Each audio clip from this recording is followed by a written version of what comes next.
Hey, what is up, champions? How you doing? Gediminas here. Welcome along. And today I wanted to talk to you about managing people's expectations. Now, let me ask you this question. Have you ever had somebody quit in your team? Have you ever had people who were not happy with anything in the business?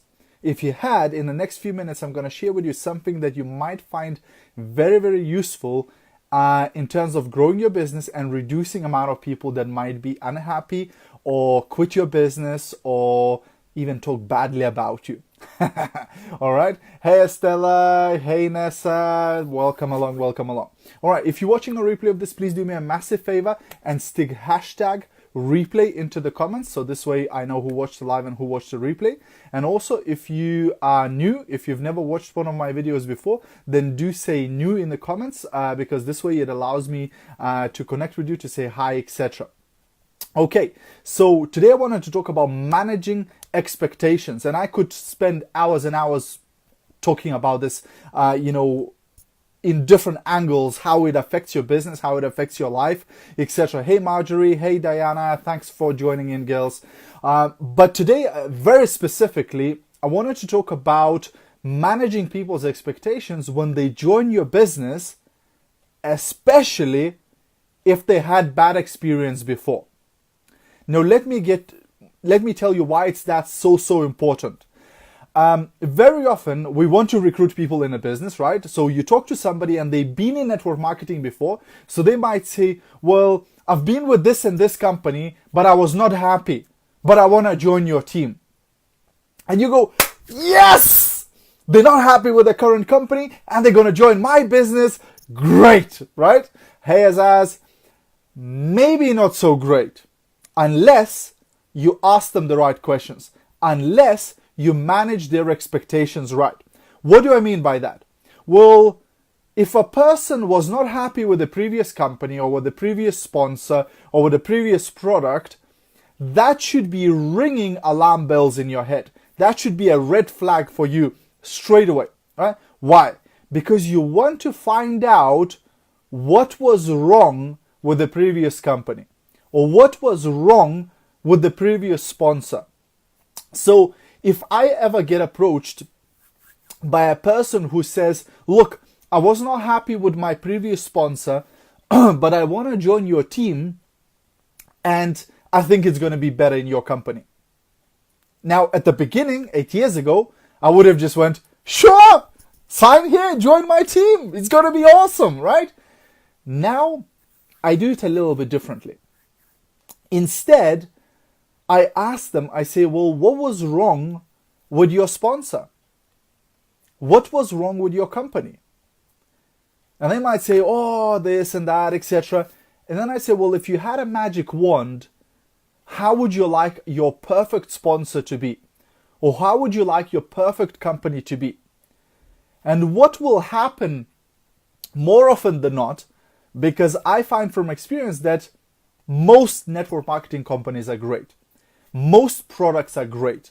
Most business plans are awesome and they can pay you a lot of money. So it's really not the company. It's really not the product that's going to be the deciding thing in whether you become successful or not.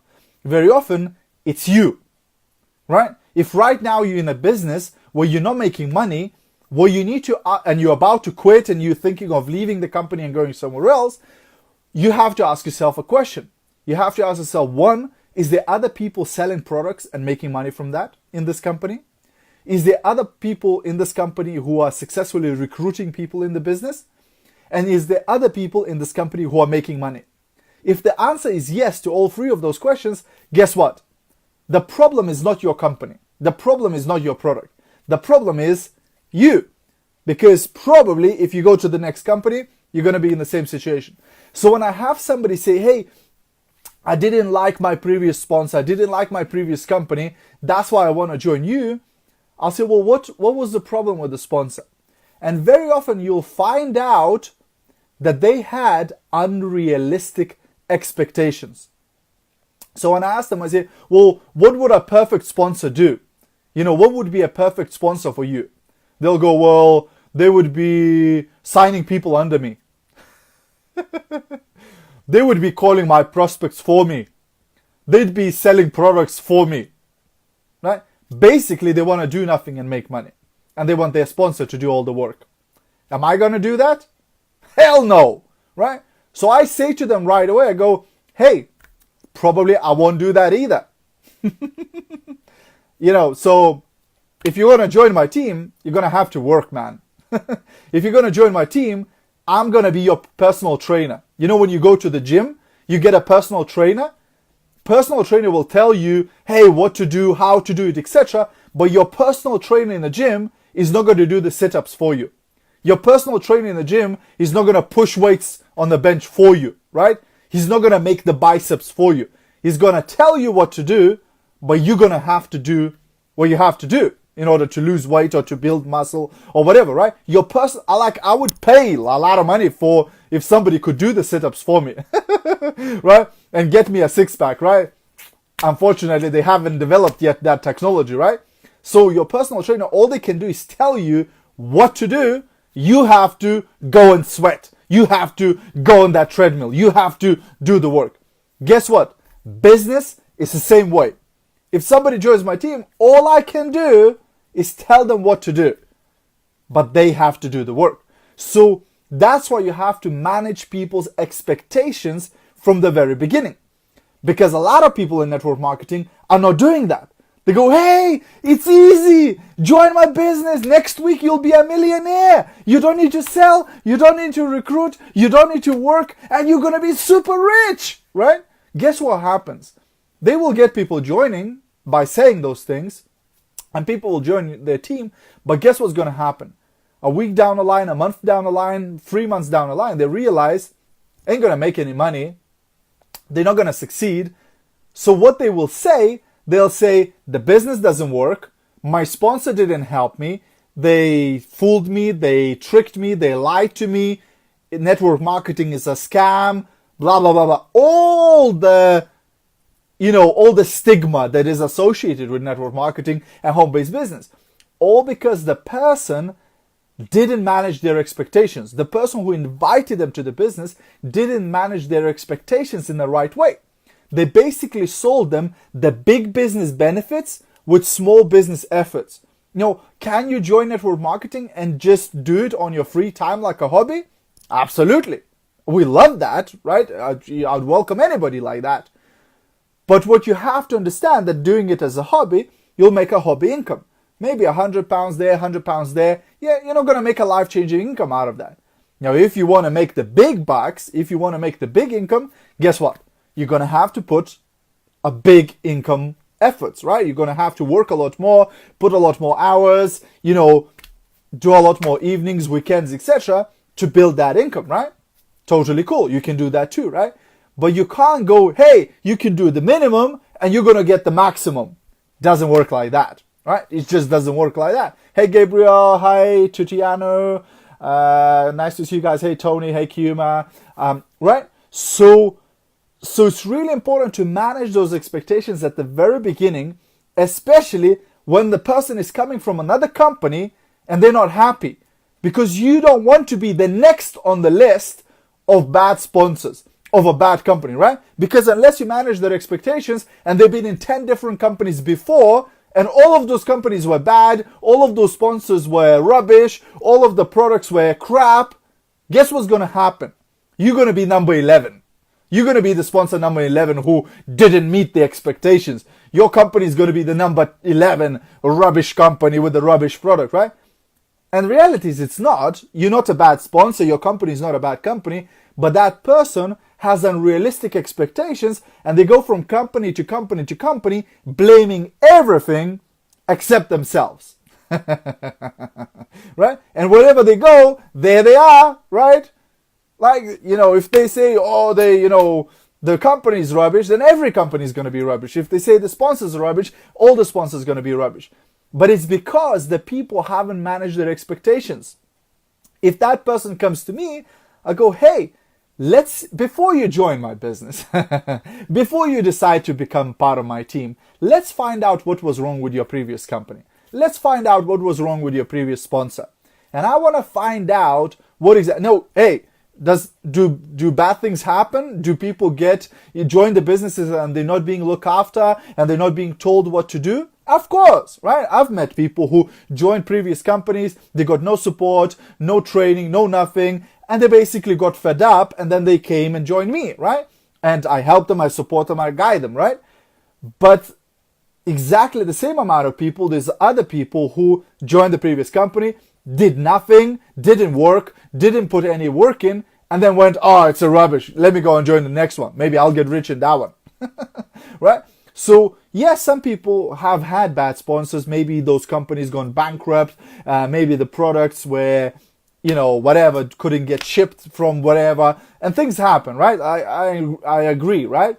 But more often than not, it's because they had unrealistic expectations. It's because they wanted to get rich quick. They didn't want to do any work, and they just basically they had a lottery mentality. Maybe I'll get lucky. Maybe I'll join this one. I'll get lucky. I'll make some money, right?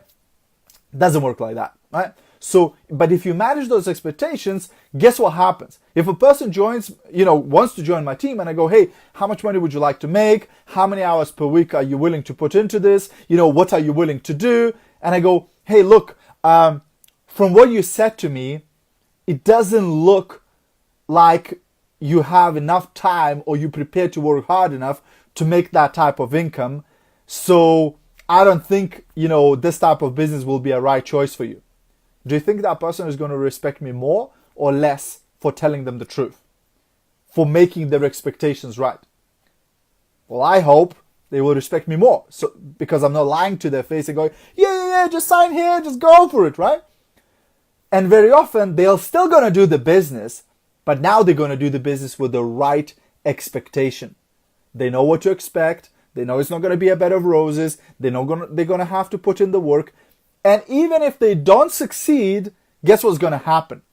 They're not going to turn around and blame me or blame my company or blame my products. They're just going to go, you know what? It wasn't for me. You know what? I wasn't prepared to put in the work. You know what? It just didn't work out for me, right? They're not going to slag my company off. They're not going to slag me off, etc.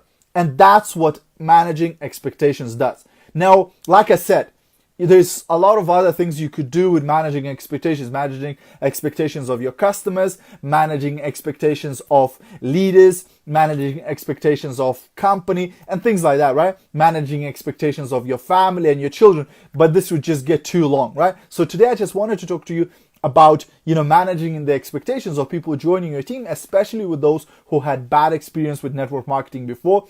I hope you got some value. Hey Emma, hey Gerda, hey Lena, hey Anna, you guys joined at the very end, so you'll need to go back and watch the replay to see the full training really. But thanks very much for joining in. Thank you for your support, guys. I hope you got value from this training. If you did get value, feel free to share it with your team and with other people. And also, if you're already in network marketing, Marjorie, oh, I appreciate that. Thank you very much so much for sharing. If you do share it, do comment below. Tell me that you shared, because this way, it allows me to thank you personally. Marjorie, you don't even know how much that means to me. Thank you so much for sharing. And if you're already in network marketing, if you're already in sales and you'd like to learn more ways how you can find customers and sell products, then I've got a free training for you called 26 different ways how to find customers and sell more products. And if you go to titaniumsuccess.co.uk/sales, you'll be able to download a free audio with that training. Thank you very much for joining in tonight, guys. Have a great rest of your evening, and I have a great weekend. I'll see you obviously tomorrow and the day after as well. Have a great rest of your month, because we're just about to finish November. New levels being reached, new dreams being achieved, etc. Diana, thank you so much for sharing this training. I appreciate you. Lots of love. Let's finish this month strong, and December is gonna be on fire, right? Okay, guys, thanks very much. Bye for now. See you at the top.